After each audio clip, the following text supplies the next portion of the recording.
अस्सलाम वालेकुम dear student, welcome back to I am chemist. हम लोगों ने प्रिपरेशन ऑफ अल्केन्स स्टार्ट किए हैं, ठीक है, और we have discussed various methods. और आज की इस वीडियो में हम अल्केन्स को प्रिपेयर करने का एक और मेथड डिस्कस करने वाले हैं। और वो मेथड कौन सा है हमारे पास? Decarboxylation of carboxylic acid. So हम यहाँ पे लिख देते हैं डी कार्बोक्सिलेशन। अब पहले तो डी कार्बोक्सिलेशन को हम समझते हैं कि डी कार्बोक्सिलेशन क्या होता है। डी का मतलब है लॉस या रिमूवल ऑफ समथिंग। जैसे आप एक्सट्रीम गर्मी होती है ना, तो आप कहते हो मैंने पानी पीना है क्योंकि मेरी बॉडी डिहाइड्रेट हो गई है। डिहाइड्रेट का मतलब लॉस ऑफ वाटर, यहाँ पे भी डी लिखा हुआ है, डी का मतलब लॉस या रिमूवल। अब कार्बोक्सिलेशन किस चीज़ से निकला हुआ है? It is from carbon dioxide. ठीक है, आप लोगों ने करना है क्या है, कार्बोक्सिलिक एसिड्स हैं उनसे आपने कार्बन डाइऑक्साइड को रिमूव करना है। और ये रिमूव क्यों करना है? क्योंकि हम लोगों ने इससे क्या बनाना है, अल्केन बनाने हैं, ठीक है। और अल्केन्स जो है वो कौन से बनाने हैं? इससे सिमेट्रिकल अल्केन्स बनाने हैं। We have to prepare symmetrical alkane from this process. और सिमेट्रिकल कौन से होते हैं? जैसे फॉर एग्जांपल ये है R R, this is known as symmetrical alkane. आप इस मेथड से जो है ना मीथेन की सिंथेसिस नहीं कर सकते। जैसे CH4 है, ये सिमेट्रिकल नहीं है, तो आप इस मेथड को यूज़ करके मीथेन की जो प्रिपरेशन है वो इस मेथड से नहीं कर सकते। अब इसको प्रिपेयर करने के दो हमारे पास तरीके होते हैं, ठीक है। We have two methods. एक जो मेथड है दैट इज़ इलेक्ट्रिकल मेथड, और सेकंड जो हमारे पास मेथड है दैट इज़ केमिकल मेथड। अब इलेक्ट्रिकल मेथड में जो हम पढ़ने वाले हैं उसमें हमारे पास आता है कोल्ब्स इलेक्ट्रोलाइसिस, ठीक है। और केमिकल मेथड में हम लोग पढ़ेंगे कि हमारे पास आता है सोडा लाइम मेथड। सो चलिए स्टार्ट करते हैं कि कोल्ब्स इलेक्ट्रोलाइसिस मेथड कौन से वाला है। इसमें हम लोगों ने लेना क्या होता है, we have to take carboxylic acid. और कार्बोक्सिलिक एसिड्स क्या होते हैं? हम लोगों ने पढ़ा था ना फंक्शनल ग्रुप्स में कि ऐसे ऑर्गेनिक कंपाउंड जिनके अंदर ये फंक्शनल ग्रुप हो उनको आप क्या कहते हो? These are known as carboxylic acids. अब यहाँ पे हम लोगों ने करना क्या है, we have to take the salt of carboxylic acid. और कौन सा, मतलब सोडियम या potassium salt of carboxylic acid, ठीक है। हम लोगों ने क्या करना है, we have to take sodium या potassium salt of carboxylic acid. जैसे हम यहाँ पे लिख लेते हैं CH3 C double bond O Na positive, ये वाला, या फिर आप इसमें ये सॉल्ट ले लें, this is sodium salt while this is potassium salt of carboxylic acids. अब सवाल ये पैदा होता है कि हम लोग डायरेक्ट जो है तो कार्बोक्सिलिक एसिड क्यों नहीं लेते, ठीक है, ये वाला क्यों नहीं लेते, या फिर हम लोग ये कार्बोक्सिलिक एसिड डायरेक्टली क्यों नहीं लेते? उसकी वजह ये है कि दिस इज वीक एसिड या वीक इलेक्ट्रोलाइट्स होते हैं, इजीली डिसोसिएट नहीं हो सकते, ठीक है। इजीली आप जो है तो इनके आयंस की फॉर्मेशन नहीं कर सकते। जैसे आपके पास अगर हम एसिटिक एसिड की एग्जांपल लेते हैं, एसिटिक एसिड कैसे आयनाइज होगा? It would be ionize like this CH3CO negative, this is acetate ion, साथ में इसके साथ क्या बनेगा? प्रोटॉन। तो अब ये इजीली इसकी डिसोसिएशन पॉसिबल नहीं है, तो हम क्या करते हैं, हम सॉल्ट ले लेते हैं इनके, ठीक है, या सोडियम के साथ या फिर पोटाशियम के साथ। अब हम क्या करते हैं, हम इनका जो जनरल रिएक्शन है वो लिख लेते हैं। और वो कैसा है कि हमारे पास हम लोगों ने लेना क्या है, 2 मोल्स लेने हैं कार्बोक्सिलिक एसिड्स और उसके अंदर 2 मोल्स वाटर ऐड कर देना है। जैसे ही हम इसकी इलेक्ट्रोलाइसिस करेंगे तो हमारे पास बनेगा क्या, 2 मोल्स कार्बन डाइऑक्साइड, साथ में हमारे पास अल्केन्स की फॉर्मेशन हो जाएगी और 2 मोल्स हमारे पास सोडियम हाइड्रोक्साइड होगा और 2 मोल्स हाइड्रोजन गैस जो है वो प्रोड्यूस होगी। This is carbon dioxide gas, ठीक है, ये इवॉल्व हो जाएगी, इसलिए हम इसको क्या कहते हैं, डीकार्बोक्सिलेशन। कार्बोक्सिलिक एसिड से आप क्या कर रहे हो, कार्बन डाइऑक्साइड रिमूव कर रहे हो। और ये आपके पास आर आर का मतलब है दिस इज अल्काइल ग्रुप, और अल्काइल ग्रुप का मतलब है कोई भी हाइड्रोकार्बन की चेन यहाँ पे आप अटैच कर सकते हो। अब यहाँ पे क्या, दिस इज अल्केन, वजह कार्बन कार्बन सिंगल बॉन्ड है तो इसको आप क्या कहोगे, अल्केन। दिस इज बेस, ठीक है, स्ट्रॉन्ग बेस बन जाता है यहाँ पे, दिस इज सोडियम हाइड्रोक्साइड, और ये तो आप लोगों को पता होगा दिस इज हाइड्रोजन गैस, ये भी यहाँ से इवॉल्व हो जाती है। अब ये रिएक्शन तो हम लोगों ने पढ़ लिया, ठीक है, लिख दी है, ये तो जनरल रिएक्शन है। अब फॉर एग्जांपल यहाँ पे हम लोग ले लेते हैं एसिटिक एसिड। अब एसिटिक एसिड है 2 मोल्स ले लिया, ठीक है, इसके अंदर आप लोगों ने 2 मोल्स वाटर भी ऐड कर दिया और इसके बाद इसे क्या करेंगे, इलेक्ट्रोलाइसिस करेंगे। तो इलेक्ट्रोलाइसिस करने के बाद इसे क्या बनेगा, 2 मोल्स कार्बन डाइऑक्साइड और CH3 और CH3 आपस में क्या हो जाएंगे, कंबाइन हो जाएंगे। इससे क्या बनेगा, अल्केन बनेगा, कार्बन कार्बन सिंगल बॉन्ड, लेकिन इसका नाम क्या बनेगा, इथेन। इसकी क्लास कौन सी है, अल्केन, लेकिन इसका अपना नाम क्या बनेगा, इथेन। 2 कार्बन है तो आप इसको क्या कहते हो, इथेन। साथ में आपके पास क्या बनेगा, 2 मोल सोडियम हाइड्रोक्साइड और 2 मोल्स आपके पास हाइड्रोजन की प्रोडक्शन हो जाएगी। अब नेक्स्ट स्टूडेंट हम लोग इसका देखते हैं मैकेनिज्म, कि हमारे पास ये जो रिएक्शन है ये एक्चुअली होता कैसे है। तो इसके वेरियस स्टेप्स होते हैं। पहले स्टेप में क्या होता है कि जो आपके पास यहाँ पे हम लिख देते हैं मैकेनिज्म, जो सोडियम साल्ट है, ठीक है, आपने करना है क्या है कि इसकी आप लोगों ने सबसे पहले आयनाइजेशन करवानी है। अभी यहाँ पे यहाँ पे सोडियम होगा, ठीक है, क्योंकि आप लोगों ने क्या है, इसका सॉल्ट लेना है, सोडियम सॉल्ट लेना है, ठीक है, कार्बोक्सिलिक एसिड का। अब मैकेनिज्म में सबसे पहले आप लोगों ने करना है क्या है कि 2 मोल्स आप लोगों ने सॉल्ट ले लेना है,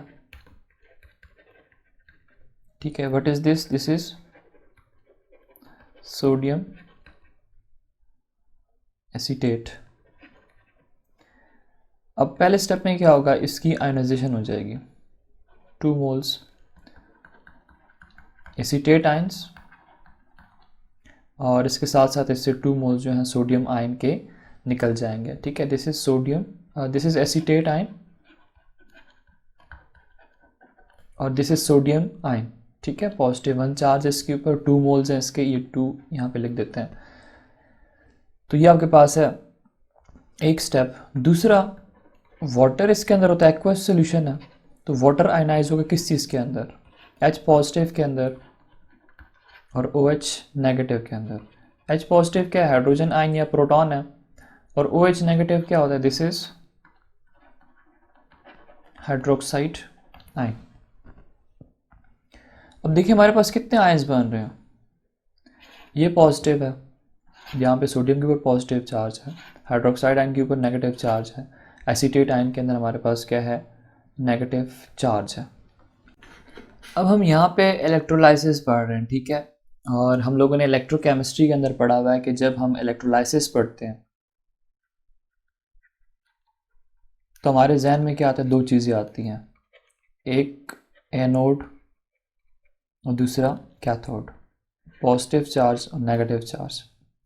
हम लोगों ने इसको पढ़ा था ना कि ये हमारे पास क्या है, दिस इज एनोड कंपार्टमेंट, क्योंकि ये आपके पास जो रॉड होता है, मेटल रॉड, ये एक्ट करता है एज एन एनोड, और इसको आप कहते हो कैथोड कंपार्टमेंट, ठीक है। यहाँ पे पॉजिटिव चार्ज है, यहाँ पे नेगेटिव चार्ज है, आप इसको क्या करते हो, बाहर से कनेक्ट कर लेते हो। अब एनोड में हम लोगों ने पढ़ा था क्या होती है, ऑक्सीडेशन, और यहाँ पे क्या होती है, रिडक्शन। और ऑक्सीडेशन क्या है, लॉस ऑफ इलेक्ट्रॉन्स। रिडक्शन क्या है, गेन ऑफ इलेक्ट्रॉन्स। ये ई एस के ऊपर नेगेटिव चार्ज, इसका मतलब है इलेक्ट्रॉन्स। ई के ऊपर नेगेटिव चार्ज इसलिए लगाया कि इलेक्ट्रॉन का चार्ज जो होता है वो नेगेटिव होता है। एनीवेज यहाँ पे आपके पास क्या बन रहे हैं, आयंस बन रहे हैं, ठीक है, जो ऊपर वाला स्टेप है। यहाँ पे आप देख सकते हो ये नेगेटिव आयन है, इधर नेगेटिव आयन है, इधर पॉजिटिव आयन है, इधर पॉजिटिव आयन है। अब केमिस्ट्री में आप लोगों ने एक और टर्म पढ़ी हुई है, ऑपोजिट चार्जेस जो होती हैं वो एक दूसरे को अट्रैक्ट करती हैं। अब इसके ऊपर नेगेटिव चार्ज है, ठीक है, तो ये भी इधर आएगा, इसके ऊपर नेगेटिव चार्ज है तो ये भी इधर आएगा। लेकिन अब इन दोनों में क्या होती है, कंपटीशन होती है कि कौन सा आयन जो है वो पहले जाएगा इधर एनोड पे, और एनोड पे आके अपने इलेक्ट्रॉन्स जो है वो लूज करेगा, क्योंकि यहाँ पे क्या होती है, ऑक्सीडेशन होती है, लॉस ऑफ इलेक्ट्रॉन्स है। तो जो एसीटेट आयन है ना, याद रखें इस चीज़ को कि एसीटेट आयन के इलेक्ट्रॉन लूज करने की टेंडेंसी ज़्यादा है। तो ये क्या करेगा, इसके साथ compete करके आ जाएगा एनोड के ऊपर, ठीक है, और यहाँ पे अपने इलेक्ट्रॉन्स जो है वो लूज कर देगा। तो हम यहाँ पे क्या कर लेते हैं, लिख लेते हैं रिएक्शंस एट एनोड। अब एनोड के ऊपर जैसे आपको मैंने बताया कि ये एसीटेट आयन जो है ये आ जाता है, और आते ही क्या कर लेगा, अपना इलेक्ट्रॉन जो है वो लूज कर देगा। जैसे ही इलेक्ट्रॉन लूज करेगा तो इसके ऊपर यहाँ पे क्या बनेगा, फ्री रेडिकल बनेगा, और उसका जो इलेक्ट्रॉन है वो हम यहाँ पे लिख लेते हैं, ठीक है। ई के ऊपर नेगेटिव, अभी आपको बताया कि इलेक्ट्रॉन के ऊपर चार्ज जो है वो नेगेटिव होता है। अब यहाँ पे इसके कितने मोल्स ले रहे हो, 2 मोल्स, तो यहाँ पे भी 2 आ जाएगा, और यहाँ पे भी क्या होगा, 2 होगा। एक जो एसीटेट आयन है वो एक इलेक्ट्रॉन लूज करेगा, अगर 2 एसीटेट आयन है तो फिर वो 2 इलेक्ट्रॉन जो है वो यहाँ से लूज कर देंगे। अब यहाँ पे देखो इसके ऊपर सिंगल इलेक्ट्रॉन है, और आप लोगों ने पढ़ा हुआ है कि सिंगल इलेक्ट्रॉन अगर हो, ठीक है, ऑड नंबर ऑफ इलेक्ट्रॉन्स अगर हों तो इनको आप क्या कहते हो, they are known as free radical. So याद रखें कि जो आपके पास कोल्ब्स इलेक्ट्रोलाइसिस मेथड है, that proceed with the help of free radical mechanism. तो आपके पास होता है क्या है, एनोड के ऊपर इस तरह के जो फ्री रेडिकल्स की फॉर्मेशन हो जाती है, ठीक है, with the loss of electron. अब आगे पढ़ते हैं कि आगे क्या होगा। यहीं पे जो आपके पास है, ये जो आपके पास फ्री रेडिकल बन गया CH3, C double bond O, और O इसके ऊपर रेडिकल। अब ये जो फ्री रेडिकल है, यहाँ पे होता है क्या है कि होमोलैटिक फिजन हो जाती है। होमोलैटिक फिजन का आप लोगों को मैंने इस चैप्टर के स्टार्ट में बताया था कि जब आपके पास ये बॉन्ड है, 2 न्यूक्लियस हैं, कार्बन 2 कार्बन एटम है, इन दोनों के न्यूक्लियस के बीच में सिग्मा बॉन्ड की फॉर्मेशन हुई है।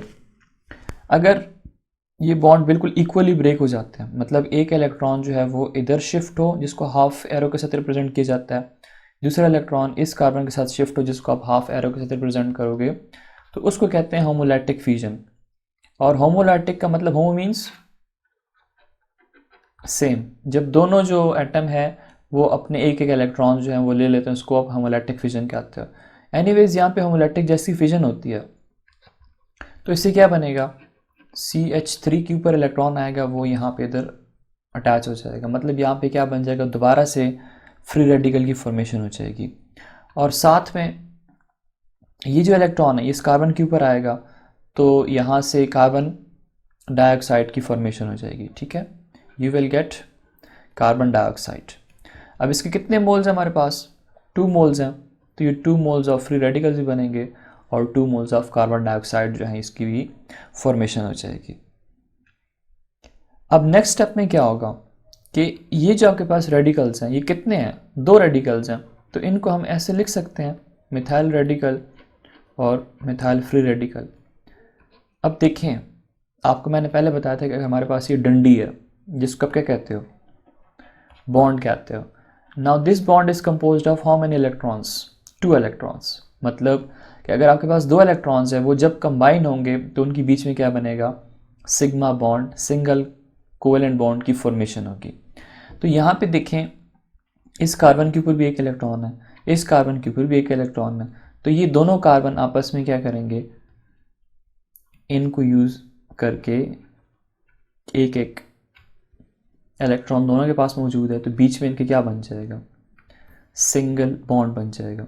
और जैसे ही सिंगल बॉन्ड बनेगा तो ये आपके पास किस चीज़ की फॉर्मेशन हो रही है, this is the formation of ethane gas. ठीक है, तो ये आपके पास हो गया। ये रिएक्शन आपके पास होते हैं किधर, एनोड के ऊपर।